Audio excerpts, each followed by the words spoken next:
Everything would be all right if everything was put back in the hands of the people. And we're going to have to put it back in the hands of the people. Classes. And that's saying there's a class over here and there's a class over there. And the reason that this class over here has never did anything to get this class off its back, because this is lower, this is upper. This is the oppressed, this is the oppressor. This is the exploited, this is the exploiter. And these people in this class have divided themselves. They say, I'm black and I hate white people. I'm white and I hate black people. I'm Latin American and I hate hillbillies. I'm hillbilly and I hate Indians. So we fight amongst each other. And you've heard the testimony of pigs here. You got pigs of all colors, you know that. You got pigs that are white, you got pigs that are black, you even got pigs that are black and white. Welcome everybody, it's Rusty Spoons, and please join me today as we look at the forgotten rise and upbringing of the Black Panther Party's Fred Hampton, and the events that would eventually lead to his tragic demise on December 4th, 1969. Before we can fully understand Hampton's story, we have to know the organization he aligned himself with, that being the Black Panther Party for Self-Defense.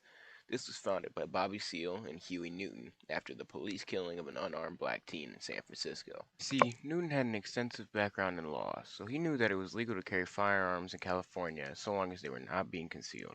So himself and other party members began to patrol communities whilst being heavily armed.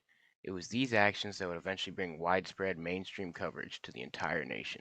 With news of the Black Panther spreading nationwide, chapters of the group would pop up seemingly overnight all around the country, including in Chicago, Illinois, very close to Fred's hometown of Maywood. Fred had been born in Maywood, Illinois on August 30th, 1948, and he was an inspiring leader even in his youth. Having become president of his local NAACP Youth Council at just 19, he was recruited to the Illinois Black Panther chapter by Bobby Rush in 1968. By 21, he was already leading this chapter. Keep in mind that Chicago was the second largest U.S. city and certainly one of the most segregated at the time. I mentioned Chicago's heavy segregation problem at this time because this would eventually cause issues for many other parties in the area, such as the Puerto Rican Young Lords and the Young Patriots, both of which were nationalist groups similar to the Panthers, and this struggle that they all faced would eventually bring the three groups together. You see, at the same time Hampton was uniting groups across racial lines in Illinois in 1968, the FBI was beginning to grow increasingly more frustrated with the group. You see, Fred, the Panthers, and the other two nationalist groups before mentioned had joined forces to create what was called the Rainbow Coalition. Their main purpose was widespread social reform. By late 1968, the FBI had been sending out internal memos regarding these radical groups in an attempt to bring about their annihilation. In 1968, the FBI had sent around this internal memo. It outlined goals to prevent the coalition of militant black nationalist groups and prevent the rise of a messiah who could unify and electrify the militant black nationalist movement. It wasn't written about Hampton specifically, but by 1969, Chairman Fred Hampton was the one that fit the bill. The revolution was in the air, and the ways in which the Panthers was able to transcend those racial lines, especially their charismatic leadership of one like Fred Hampton, they saw him as a greater threat even than Martin Luther King or Malcolm X ever was.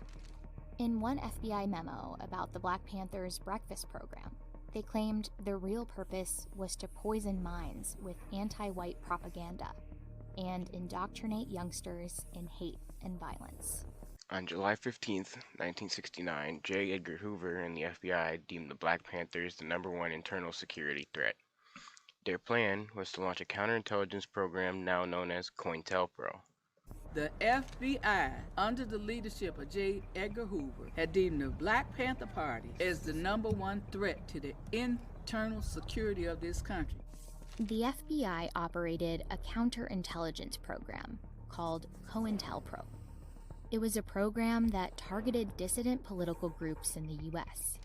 Their methods typically went outside the law. They were using tactics such as assassination, discrediting, false narratives. They were falsely putting people in prison and exile, which were all illegal. Several Black Panthers were killed or imprisoned, including the party co-founders. The FBI was not the only law enforcement to join in on this operation, however. In Chicago, Mayor Daley and the CPD were going very hard against the Panthers, even using tactics so extreme such as arson. Our office was burned down at least 3 times. People would disappear. You never see their bodies again. Before you go to bed tonight, say I am a revolutionary. Make that the last word. In case you don't wake up, then somebody might believe it and you might, end up in what they call it, revolutionary happy hunting grounds. For a bit of context, the lady you've seen be interviewed a couple times already is known as Akua Njeri, or Deborah Johnson at the time. She and Fred began a romantic relationship shortly after they met in 1969 at Wright Community College. This would be around the time that Hampton would be arrested for allegedly robbing an ice cream truck and handing out $71 of ice cream. He was sentenced to 2 to 5 years in prison, and Fred would appeal this, but unfortunately lose that appeal. He was ordered to return to jail by December 6, 1969. But unfortunately for Fred, that day would never come. At around 4 a.m., December 4th, 1969, 14 Chicago officers approached the Hamptons' apartment, where Fred, Njeri, and several other Panthers lie fast asleep. Officers immediately kick in the door, shooting and killing Mark Clark, a visiting Panter from a different chapter. The officers then moved to shoot a sleeping Brenda Harris. It was at this point the shots were aimed in the direction of Njeri and Fred. Unfortunately, it is known at this time that Njeri was more than 8 months pregnant. This would ultimately cause officers to move her into the kitchen and spare her and the unborn child. She would go on to give this gruesome recollection of that night. This is how she described the raid. Her son, Fred Hampton Jr., is sitting on her lap as she describes how his father was killed. Someone came into the room, started shaking the chairman, said, Chairman, wake up, the pigs are laughing. Still half asleep, I looked up, and I saw bullets coming from, it looked like the front of the apartment, from the kitchen area. They were, pigs were just shooting. And about this time, I jumped on top of the chairman. He looked up. Looked like all the pigs converged at the entranceway to the bedroom area, back bedroom area. The mattress is just going. You could feel the bullets going into it. I just knew we'd be dead, everybody in there. When he looked up, just looked up, he didn't say a word, and he didn't move, except for moving his head up. He laid his head back down to the side like that. He never said a word, and he never got up out the bed. The person who was in the room, they kept hollering out, stop shooting, stop shooting. We have a pregnant woman, a pregnant sister in here. At that time, I was 8.5 to 9 months pregnant. My baby was to be delivered in 2 weeks. Pigs kept on shooting.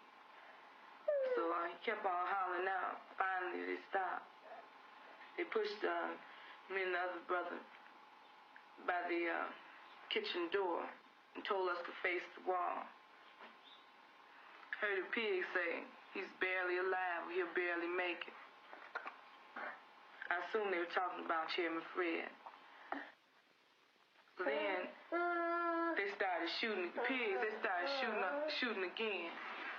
I heard the sister scream. They stopped shooting. Pig said, he's good and dead now. The pigs were running around laughing, they were really happy, talking about Chairman Fred is dead. I never saw Chairman Fred again.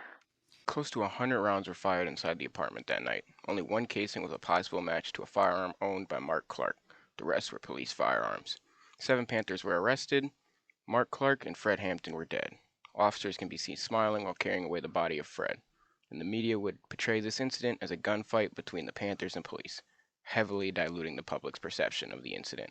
But why did the police seem to know the layout of the apartment so well? Well, because they did.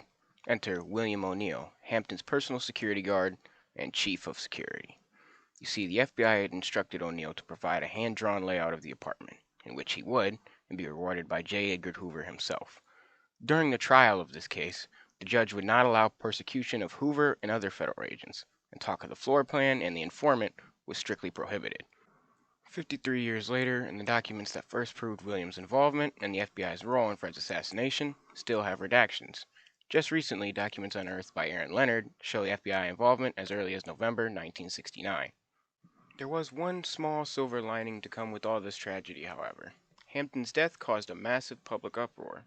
and some of the largest media coverage that the group had seen yet, allowing people to hear the Panthers' policies such as the breakfast program, food and clothing drives, and improved sickle cell testing.